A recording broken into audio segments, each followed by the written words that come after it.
ہے بالخصوص شفا کے اندر اس کی وضاحت موجود ہے، اور اس کے بعد میں آگے فقہ کا دروازہ ان ادلائل کے لحاظ سے کھولتا ہوں کہ ایک ہے بندے کا عام مرتد ہو جانا، یہ سمجھ لینا، پھر اس پر حوالے اختصار سے پیش کر دوں. ایک ہے توہین رسالت کر کے مرتد ہونا، ان دونوں میں فرق ہے. عام ایک بندہ لالچی تھا، کسی نے پیسے دیے، وہ کلمہ چھوڑ گیا، عیسائی بن گیا، ہندو بن گیا، یہودی بن گیا، اس کے لیے 3 دن ہے. اسے کہا جائے گا توبہ کر، اگر نہیں کرے گا تو 3 دنوں کے بعد سر اترے گا. من بدل دینا فقتلوہ، ہمارے نبی علیہ السلام کا فرمان ہے، جس نے دین بدلا اس کو قتل کر. ہم نہیں دیکھیں کہ کسی اور کو، سرکار کا یہ فرمان ہے، ناراض ہو جائے امریکہ تو ہو جائے، مگر ماہ مدینہ راضی رہنے چاہیے. 3 دن دیں گے اگر نہیں مانے گا، مگر 3 دن اس کے لیے جو گستاخی کے بغیر کافر بنا، اور جو گستاخی کر کے بنا اس کے لیے 3 دن نہیں. کیوں؟ اس کے جرم 2 ہیں. ایک ہے دین چھوڑنا، دوسرا ہے ہمارے نبی علیہ السلام کی توہین کرنا. یہ یوں سمجھو جیسا کہ وہ دین بھی چھوڑ رہا تھا، ساتھ کسی مسلمان کو قتل بھی کر رہا تھا. اب دین چھوڑنے کے لحاظ سے تو 3 دن بنتے تھے، مگر چونکہ قتل بھی کیا ہوا مسلمان کو، وہ معاف نہیں ہوگا، وہ قتل کیا جائے. تو میں بتا چکا ہوں ایک مسلمان کو قتل کرنا چھوٹا معاملہ ہے، نبی علیہ السلام کو گالی دینا بڑا معاملہ. تو جو توہین کر کے دین سے نکلا، 2 جرم تھے. ایک تھا دین بدلنا، دوسرا تھا سرکار کی توہین کرنا. اگر اس کو بھی 3 دن دو گے تو وہ 3 دن تو دین بدلنے کے تھے، سرکار کی توہین کے جرم کا کیا عوض بنا؟ اگر اس کو بھی 3 دن ملیں گے تو نبی علیہ السلام کی توہین جو اس نے کی اس کا بدلہ کیا بنا؟ وہ 3 دن تو اس کو ویسے بھی ملنے تھے. اب نہ واپس آئے گا تو قتل کر دیا جائے گا. سرکار دو عالم صلی اللہ علیہ وسلم کی جو اس نے توہین کی ہے، یہ ہے خاص مرتد. اس نے ایک مسلمان نہیں، گویا کہ ہزاروں اس نے قتل کر دیے. جب نبی علیہ السلام کو اس نے گالی دی ہے، آج کوئی عیسائی یہودی ایک مسلمان کو قتل کرے، یہ چھوٹا معاملہ ہے. سرکار کو گالی دے تو 1.5 ارب مسلمانوں کے دل جل جاتے. اس بیس پر جو مرتد بنا توہین کر کے، ایسے شخص کے لیے توہین کی وجہ سے اس کی واجب القتل ہونے کی سزا ہے. اور وہ سزا کفر کی نہیں، وہ سزا گالی کی ہے، جو اس نے گالی دی ہے ہمارے نبی علیہ السلام کو. اور یاد رکھنا اس کو شرعن حد کہا جاتا ہے، اور حد جب ثابت ہو جائے تو پھر ساکت نہیں ہوتی. حد ہے شرعی. اب ایک عورت ہے، پاک دامن ہے، اس کو کسی نے اس پر بدی کا الزام لگا دیا اور وہ گواہ نہ لا سکا تو قرآن نے 80 کوڑے لگیں گے. اب وہ کہتا ہے میں معافی مانگتا ہوں 1000 بار، تو قرآن کا فیصلہ ہے جتنی بار بھی توبہ کرے کوڑے ضرور لگے. حد کی ثابت ہو گئی، ساکت کون کرے گا؟ یہ حد گستاخ رسول واجب القتل ہے، یہ شرعی حد ہے. کسی کو حق نہیں کہ وہ معاف کرے. سرکار دو عالم صلی اللہ علیہ وسلم کا اپنا حق، چاہا تو معاف کر دیا اور چاہا تو معاف نہیں کیا، سزا دی. اگر کوئی بندہ آج یہ بات کرتا ہے تو وہ سرکار کے حق کو چھیننا چاہتا ہے، نبی علیہ السلام کے حق پر قبضہ کرنا چاہتا ہے. جو معافی کی بات کہتا ہے کہ میں معاف کر دوں گا، فلاں تنظیم معاف کر دے گی، فلاں صدر معاف کر دے گا، تو اس کو یہ اختیار نہیں ہے. یہ سرکار دو عالم صلی اللہ علیہ وسلم کا اپنا حق تھا. آپ نے اس حق کی بنیاد پر چاہا تو معاف کر دیا اور چاہا تو معاف نہیں کیا، اور اس میں باقاعدہ سزا دی. اس واسطے یہاں اس چیز کو ذہن میں رکھنا چاہیے کہ یہ سزا حد کی بنیاد پر ہے، اور حد جب ثابت ہو جائے تو ساکت نہیں ہوتی. باقی یہ کہنا کہ وہ رحمت للعالمین صلی اللہ علیہ وسلم ہے، ہمارا اس پر ایمان ہے. لوگ کہتے ہیں وہ ساری زندگی معاف کرتے رہے اور تم اچھے ہو، تم ان کا نام لیتے ہو، اتنی سختی کر رہے ہو. تو میں کہتا ہوں اس عقل پر اگر ماتم جائز ہوتا تو کیا جاتا ان لوگوں کی عقل کا. سرکار دو عالم صلی اللہ علیہ وسلم نے معاف بھی کیا ہے، اور آپ کا حق ہے، مرضی ہے تو کریں، مرضی ہے تو نہ کریں. اس سے ہمیں کیا پتا چلا؟ ہمیں یہ پتا چلا کہ ہم اپنے دشمنوں کو معاف کرنا سیکھ جائیں. ایسے بدنام زمانہ لوگ، ان کے خلاف کوئی بولے تو اس پر تو 10 بکواس بکتے ہیں، اور کوئی تھپڑ مارے تو قتل کرنے کو تیار ہو جاتے ہیں، اور سرکار کی جو حق ہے اس کے بارے میں معاف کرنا چاہتے ہیں. سنت یہ ثابت ہوئی جب سرکار نے اپنے دشمن کو معاف کیا کہ ہم اپنے دشمن کو معاف کریں. یہ سنت نہیں ہے کہ ہم نبی کے علیہ السلام کے دشمن کو معاف کریں. یہ سنت نہیں، یہ بے غیرتی ہے کہ اگر کوئی کہے کہ ہم نبی علیہ السلام کے دشمن کو معاف کریں. نہیں، ہمارا حق ہی نہیں. حق سرکار دو عالم وسلم کا ہے. سرکار نے جنہیں چاہا معاف کیا اور ہم حق نہیں رکھتے. اس پر یہ میرے پاس موجود ہے شفا شریف، اور اس کے علاوہ اس کی شروحات ان میں تفصیل کے ساتھ اس چیز کو ڈسکس کیا گیا ہے.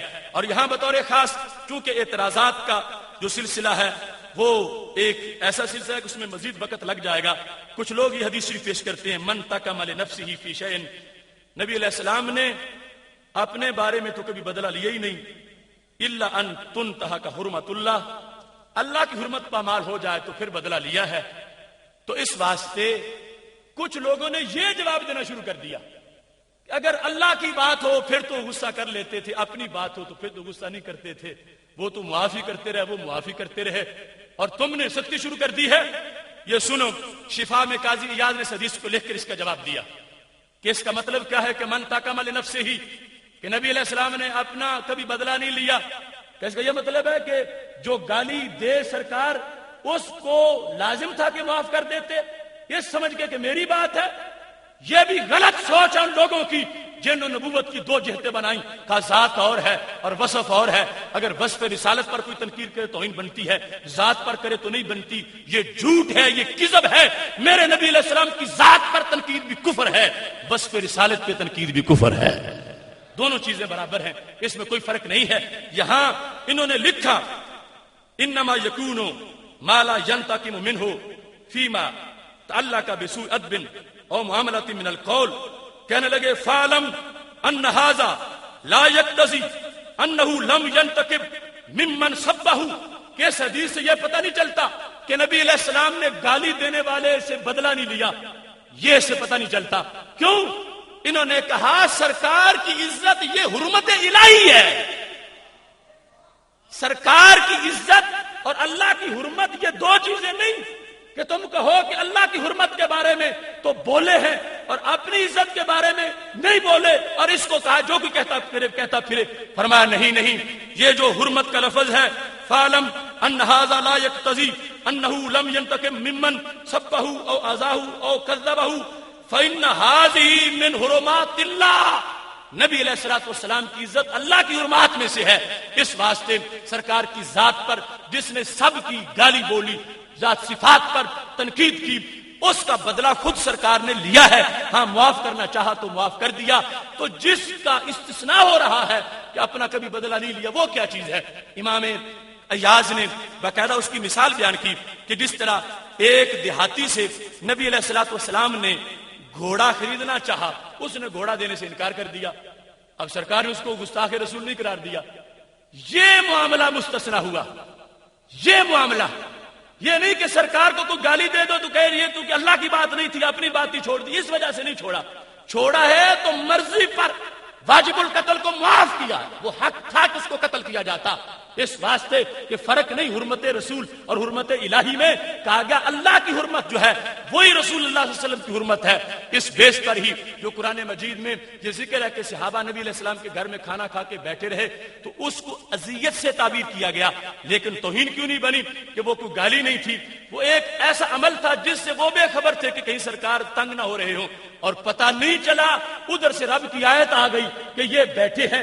اب وہ معاملہ جو ہے اس کو مستثنا کیا گیا ہے، ورنہ وہ فعل اگرچہ زبان سے نہ ہو کسی اور انداز سے ہو، مقصد اس کا توہین رسالت ہو یا زبان سے گالی بول رہا ہو، وہ جس طرح بھی ہو، ارادہ ہو یا ارادہ نہ ہو، ہر لحاظ سے اس کو توہین رسالت سمجھا جائے گا اور اس لحاظ سے اس کو قرار باقی سزا دی جائے گی.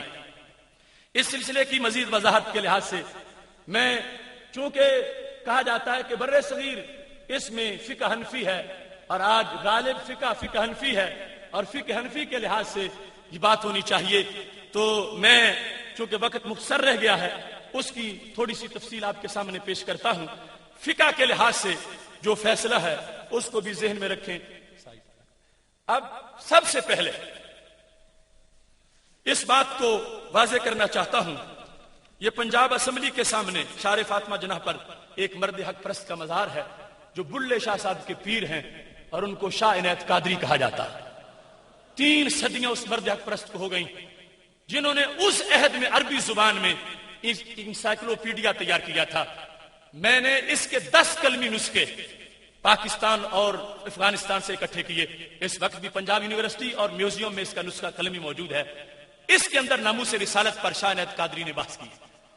وہ شاہ عنایت قادری رحمہ اللہ تعالی جن کو لوگ ولیوں کا ولی سمجھتے ہیں اور یقیناً وہ ہیں, انہوں نے ثابت کیا ہے کہ تم ہمارے مفتیوں کو تنگ نظر نہ کہو, یہی صوفیوں کا بھی مذہب ہے, یہ ساری امت کا مسلک ہے.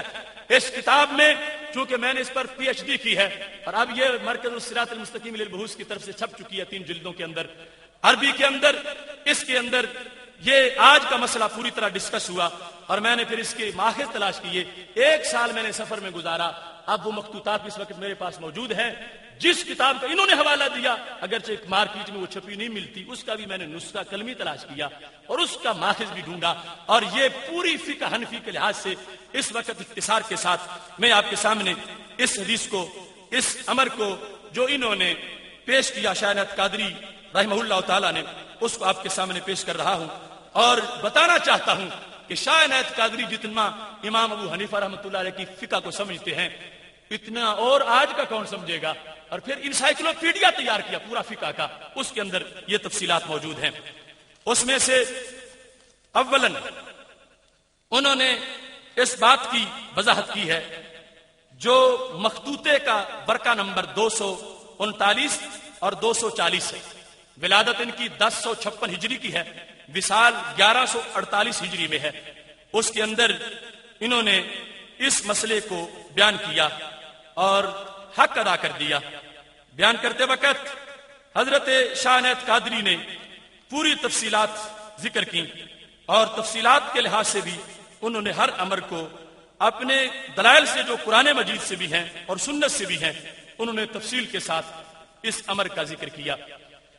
یہ وہ الفاظ تمہارے سامنے پیش کر رہا ہوں, یہ سامنے جن کو ہائی لائٹ کیا گیا ہے. کہتے ہیں من شتم النبی صلی اللہ علیہ وسلم او اہانہ, جس نے نبی علیہ السلام کو گالی دی یا اہانت کی, اور آبا فی امر دین ہی, یا نبی علیہ السلام کے دین میں کسی بات کو عیب والا بتایا, او فی شخص ہی, یا نبی علیہ السلام کی شخصیت پر اعتراض کیا, او فی وصف من اوصاف ہی, یا اوصاف میں سے سرکار دو علیہ وسلم کے اوصاف میں سے کسی پر تنقید کی. سواء کان الشاتم مثلا من امتی او من غیرہا, وہ گالی دینے والا جس نے کسی وصف ذات پر تنقید کی ہے خواہ وہ مسلمان ہو یا مسلمان نہ ہو. سواء من اہل الکتاب او غیرہ, خواہ وہ اہل کتاب یہودی عیسائی ہو یا ان سے علاوہ ہو. ذمیا کان او حربیا, ذمی ہو یا حربی ہو. سواء کان الشتم او الاہانۃ او العیب صادر عنہ عمدا او سہوا, خواہ جان بوجھ کے ہو یا صاحب سے ہو, اور جدا او ہزلا, یا سنجیدگی میں ہو یا مذاق میں ہو. فقد کافر خلودا, جس نے یہ کام کیا وہ دائمی کافر ہو گیا. فقد کافر خلودا, خلود کا مطلب ہے توبہ کی گنجائش نہیں رہی, ابو جال جیسا. فقد کافر خلودا, وہ دائمی کافر ہو گیا. کیسے؟ بحیث ان تابا لم تقبل توبۃ ابدا, کہ اگر اس نے توبہ کی تو کبھی بھی توبہ قبول نہیں ہوگی. لا عند اللہ ولا عند الناس, نہ لوگوں کے ہاں نہ اللہ کے ہاں. مطلب کہ دنیا میں بھی قتل ہوگا, آخرت میں بھی جہنم میں جلے گا. دائمی کافر ہو گیا. اور ساتھ اس کا حکم کیا ہے؟ وَحُكْمُهُ فِي الشَّرِيعَةِ عِنْدَ الْمُجْتَهِدِينَ اجماعاً, سارے اجماع کے ساتھ, جس کو قاضی ایاز نے بھی ذکر کیا, نسیم الریاض نے بھی ذکر کیا گیا. فرما اجماع. وَعِنْدَ أَكْثَرِ الْمُتَقَدِّمِينَ الْقَتْلُ قَطْعًا, ایسے مجرم کا شرعی حکم قتل ہے قطعی طور پر. کیسے؟ فرماتے ہیں وَلَا يُدَاهِنُ السُّلْطَانُ أَوْ نَائِبُهُ فِي حُكْمِ قَتْلِهِ, ایسے گستاخ کو قتل کرنے میں بادشاہ دیر نہ لگائے اور بادشاہ کا نائب بھی دیر نہ کرے. وَإِنْ فَاتَ فِي قَتْلِهِ وَانْإِدَامِهِ الْمَصَالِحُ الدِّینِیَّةُ, اگر اس گستاخ کو قتل کرنے میں دینی فوائد بھی فوت ہوتے ہوں پھر بھی جو ہوتا ہے ہو جائے, گستاخ زندہ نہیں چھوڑا جا سکتا. دینی دنیا تو دنیاوی رہ گئے. لوگ کہتے ہیں کیا بنے گا, ہماری معیشت مر جائے گی. کہنے لگے دینی فوائد بھی. ابھی میں جس کا حوالہ انہوں نے دیا وہ کتاب پیش کروں گا کہ دینی فوائد کیا ہے. کہا دینی فوائد بھی اگر جاتے ہیں تو جائیں, اس کو زندہ نہیں چھوڑا جائے گا. وَإِنْ أَحْمَلُوا, یہ لکھا انہوں نے ہے. حکومت والے یہ جانے کہ آج ہمارا نہیں, یہ اس وقت کے حکمران, ان کو بھی انہوں نے بتایا تھا 3 صدیاں پہلے کہنے لگے وَإِنْ أَهْمَلُوا، اور